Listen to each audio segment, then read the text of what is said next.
बग्गा साहब, बहुत बहुत स्वागत है आपका, धन्यवाद। पूरा सुना सर आपने जेरोमी पावेल साहब को अच्छे से? हाँ जी। ठीक है। ये गलती कर दी कि 1 घंटा रह गया था मार्केट में, सो गया मैं फिर 1 बजे तक। इतने बोरिंग है वो?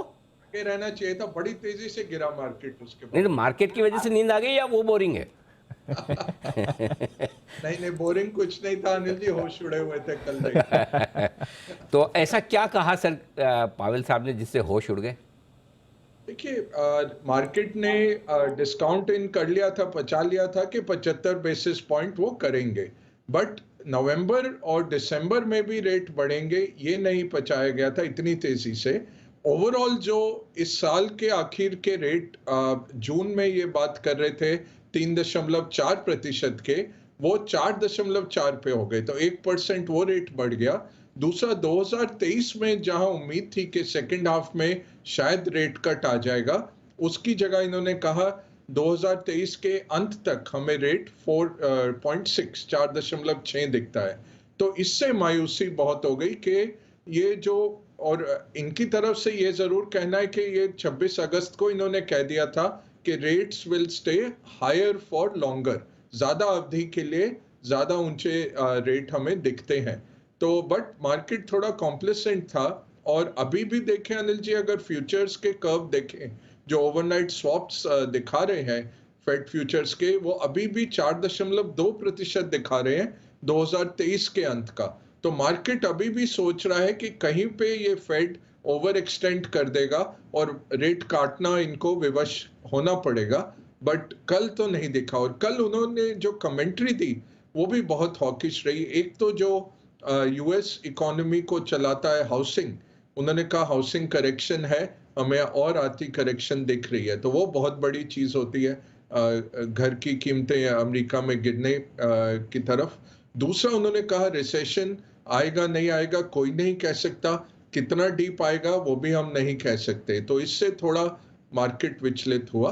तीसरा, उन्होंने ये कहा कि पेन रहेगा, तो दर्द हम देंगे इकोनॉमी को और उससे इकोनॉमी नीचे जाएगी, बट जब तक हमारा कार्य खत्म नहीं हो जाता 2% पे इन्फ्लेशन लाने को, हम जारी रहेंगे, इस ये कदम हम उठाते रहेंगे। तो ये सब मिलजुल के बहुत हॉकिश एक बयान आया। इनकी प्रेस कॉन्फ्रेंस के ड्यूरिंग मार्केट बढ़ा था, तो शुरुआत में मार्केट अच्छे चल रहे थे, ग्रीन में थे। फिर जैसे ये रेट हाइक आया, हमने देखा अमेरिकी मार्केट गिरे, बट इनके बयान के ड्यूरिंग बढ़ रहा था। बट जो आखिरी इनका वक्तव्य था कि हाउसिंग मार्केट में करेक्शन आ गई है और वो डीपर जाएगी, उसके बाद मार्केट नीचे गिरते रहने लग गए। और सबसे बड़ी बात यह है कि 3 साल से इनका एस्टिमेट खराब रहा है। जून में इन्होंने कहा 3.4%, अब 4.4 पे आ गए। क्या ये हो सकता है कि अगले 3 महीने में ये 5% पे पहुंच जाए? ये मार्केट सोच रहा है। तो आपको सारे एजम्पशंस ऑफ द टेबल हो गए हैं, आपको फिर सोचना है कि कहां तक यहाँ पे प्रॉब्लम आ सकती है। तो ओवरऑल देखें तो अनिल जी, ये इन्फ्लेशन को नीचे करने के दो तरीके हैं। या तो आप सप्लाई बढ़ाइए, सप्लाई तो आप बढ़ा नहीं सकते क्योंकि उतनी कैपेसिटी होती है इकोनॉमीज की। तो दूसरा चीज होता है डिमांड घटाइए। तो ये डिमांड घटा रहे हैं, वो बहुत ही एक ब्लंट इंस्ट्रूमेंट रहता है, वो सबको अपने घेरे में ले लेता है। और जब डिमांड आप घटाते हैं और फिर आप कैलिब्रेट नहीं कर सकते, उसको रोक नहीं सकते। और अगर आप वो यील्ड कर्व देखें अमेरिका का, कि अगर 2%, 4.1% तक आ गया, और 2 साल का जो बॉन्ड है अमेरिकन गवर्नमेंट का 4.1, 10 साल का बॉन्ड आपका 3.6, 3.7 के करीब, तो ये क्या दर्शा रहा है कि आगे जाके रेट कट होंगे, बट अभी रेट बढ़ेंगे। और वो 2 साल का बहुत अच्छी तरह आपको इंडिकेट कर देता है कि शॉर्ट टर्म में रेट कहाँ जा रहे हैं। आज का रेट 3.25 है, 2 साल का रेट 4.1 दिखा रहा है, जो 4.5 बन जाएगा और 2 महीने में। तो ये सब इश्यूज रहे। एक फेड की क्रेडिबिलिटी, जो भसीन साहब सवेरे बोल के गए, बिल्कुल सहमत हूँ, 3 साल से एस्टिमेट आपका खराब रहा। दूसरा, बहुत देरी कर दी, अब वो गाड़ी पकड़ने के लिए इनको बहुत जोर जोर की ब्रेकें लगा रहे हैं, स्पार्क्स उड़ रहे हैं, और पूरे विश्व में इसका प्रॉब्लम आ जाता है। डॉलर देखिए कहाँ पहुंच गया, और रोज $2 बिलियन इमर्जिंग मार्केट के सेंट्रल बैंक्स खपा रहे हैं अपनी करेंसी को बचाने के लिए डॉलर के अगेंस्ट। चाइना जैसा सक्षम देश 7.1 पहुंच गया उसका करेंसी युआन जो है डॉलर के सामने। तो चाइना नहीं कर पाया अपनी करेंसी को 7 का अहम लेवल तोड़ने से।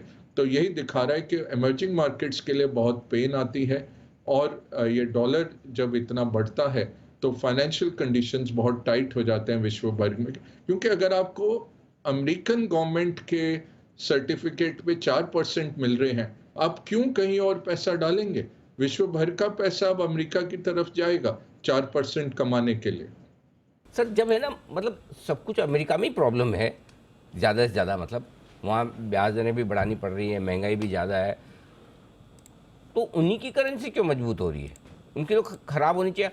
मतलब ऐसा कोई फॉर्मूला है कि जिसकी इकोनॉमी मजबूत उसकी करेंसी कमज़ोर होगी? हमारी इकोनॉमी मजबूत है, हमारा रुपया कमज़ोर हो रहा है, उनकी इकोनॉमी ख़राब है, उनकी करेंसी मजबूत हो रही है, ऐसा क्यों? क्योंकि अनिल जी, रिजर्व करेंसी है दुनिया की, तो अगर आपको किसी से भी हैंडशेक करना है, आपको अमेरिका के थ्रू जाना है। तो हमारी तो बना दो सर रिजर्व रुपया। वो बाकी लोगों को एक्सेप्ट करना चाहिए ना। अब आपको अफ्रीका माल भेजना है, आप उनकी करेंसी नहीं लेंगे, आप बोलेंगे मुझे डॉलर में पेमेंट करिए। तो क्योंकि ये रिजर्व करेंसी है। दूसरा है कि सेफ हेवन देखा जाता है, सबसे बड़ा शक्तिशाली देश अमेरिका है। तो जब भी कुछ भी संकट आता है विश्व में, हम देखते हैं सेफ हेवन बाइंग में अमेरिका रहता है, येन रहता है, स्विस फ्रैंक रहता है, थोड़े लिमिटेड टाइम के लिए यूरो रहता है। बट सबसे बड़े फ्लोज अमेरिका में आते हैं। तो सबसे बड़ी इकोनॉमी है, सबसे सक्षम डिफेंस है, तो दुनिया का पुलिसमैन भी है, और रिजर्व करेंसी है। तो रिजर्व करेंसी होने के कारण इनको बेनिफिट मिलते हैं।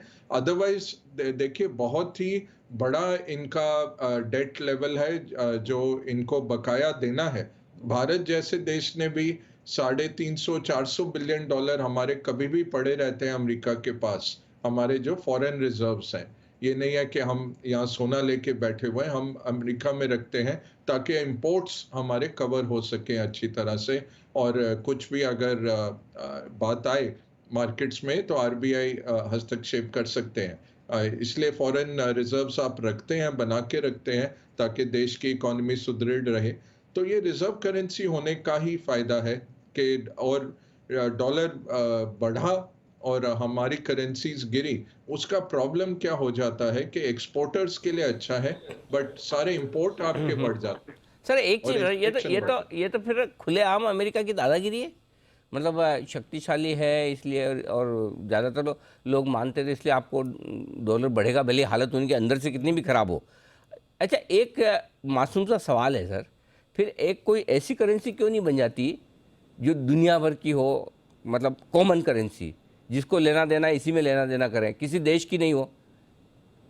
वो देखिए जैसे आईएमएफ के एसडीआर वगैरह हैं, स्पेशल ड्राइंग राइट्स वगैरह, बट वो चलते ही नहीं है क्योंकि कब्जा किया हुआ है सब मल्टीलैटरल इंस्टीट्यूशंस पे भी इन्हीं देशों का कब्जा है।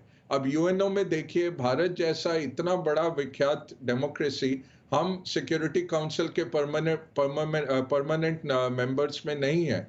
यूके है, फ्रांस है, यूएस है, चाइना है, रशिया है। कल जेलेंस्की ने यही कहा कि भाई अब रशिया को तो आप हटाओ सिक्योरिटी काउंसिल से। ये विश्व भर सर में उसका इतने रीज़न ही यही है कि हमने आज तक किसी पे आक्रमण किया नहीं ना। एक दो बार किसी पे कर देंगे तो अपने आप सिक्योरिटी काउंसिल में आ जाएंगे। सिक्योरिटी काउंसिल में वही आता है जिससे लोगों को डर लगता है। और 20-25 साल की बात है अनिल जी, हम सुपर पावर है, हमें लेना ही पड़ेगा। अभी क्या चाइना अलाउ नहीं करता है, चाइना के पास वीटो है, बाकी 4 को तो हम मना लेंगे, बट चाइना नहीं चाहता है कि भारत जैसा देश उसकी बराबरी में आ जाए और भारत सुपर पावर बने। बट 20-25 साल की बात है अनिल जी, एक जनरेशन और हम पहुंच जाएंगे। फेड का काम तो हो गया, लेकिन जैसा पिछली बार बग्गा साहब आके हमको बोल के गए थे कि भाई 10-12 और है सेंट्रल बैंक जो हफ्ते 10 दिन में अपनी पॉलिसीज लाने वाले हैं। आज मेरे ख्याल से ब्रिटेन में भी है, जापान में भी है, बहुत सारी जगह बहुत सारा एक्शन हो रहा है। सर बाकी के एक्शन पर भी आपकी इंसाइट दीजिए हम पर, दुनिया भर पर क्या क्या कहाँ कहाँ से क्या असर आने वाला है? जी अनिल जी, देखिए लगभग 90 सेंट्रल बैंक्स ने रेट हाइक किया है इस साल में, जिसमें से 75 बारी सॉरी 45 बारी 75 बेसिस पॉइंट से ज़्यादा का रेट हाइक हुआ है इस साल। तो काफ़ी टाइटनिंग चल रही है विश्व भर में। स्वीडिश बैंक ने रिक्स बैंक जिसको कहते हैं, RIKS, उसने बढ़ाया 1% से रेट, 100 बेसिस पॉइंट्स, वो ट्यूसडे को आया। अब आज शाम को बैंक ऑफ इंग्लैंड की बारी है।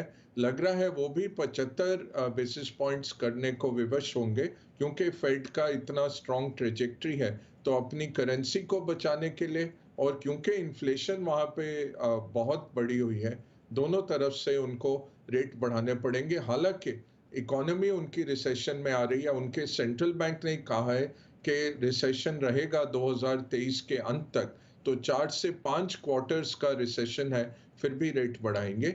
कल एक जो आशा की किरण निकली कल, वो ब्राजील था। ब्राजील ने पिछले साल से ही रेट बढ़ाने शुरू किए थे, और अब उनकी इन्फ्लेशन डबल डिजिट से सिंगल डिजिट में आई, और कल उन्होंने रेट नहीं बढ़ाया, तो उन्होंने स्टैंड स्टिल किया। तो हमारा भी यही सोच है कि हो सकता है कि जनवरी फरवरी की बैठक के बाद फेड भी स्टैंड स्टिल पे आ जाए कि हमने हासिल कर लिया टर्मिनल रेट जो था। वो अब मार्केट डिस्काउंट करेगा आगे, और वो मार्केट को बढ़ाएगा। बट अभी मुझे लग रहा है सितंबर अक्टूबर थोड़ा वीक रहेगा। पहले भी मैंने कहा था कि मुझे मार्केट का बॉटम सितंबर अक्टूबर तक आते लगता है। इलेक्शन भी है उनकी नवंबर में। इलेक्शन के बाद नॉर्मली मार्केट आउट परफॉर्म करता है। तो हो सकता है मार्केट एक यहाँ से ठहराव ले या थोड़ा नीचे जाए, और फिर जब एक बार इलेक्शन आ जाए और दिखे कि फरवरी तक रेट हाइक की साइकिल खत्म हो रही है, तब वो डिस्काउंट होके शायद मार्केट्स ऊपर बढ़ेंगे। बट अभी तो वर्क इन प्रोग्रेस है। अभी यूएस ने भी लगभग 1.5% और बढ़ाना है। जल्दी कर लें उतना ही अच्छा है, क्योंकि वो मार्केट फिर पचा के आगे की तरफ देखेगा कि चलो अब रेट बढ़ गए, अब कितने महीनों में ये कटौती की तरफ आएंगे और कितनी बुरी इकोनॉमी होने वाली है, उसकी तरफ फोकस आ जाएगा।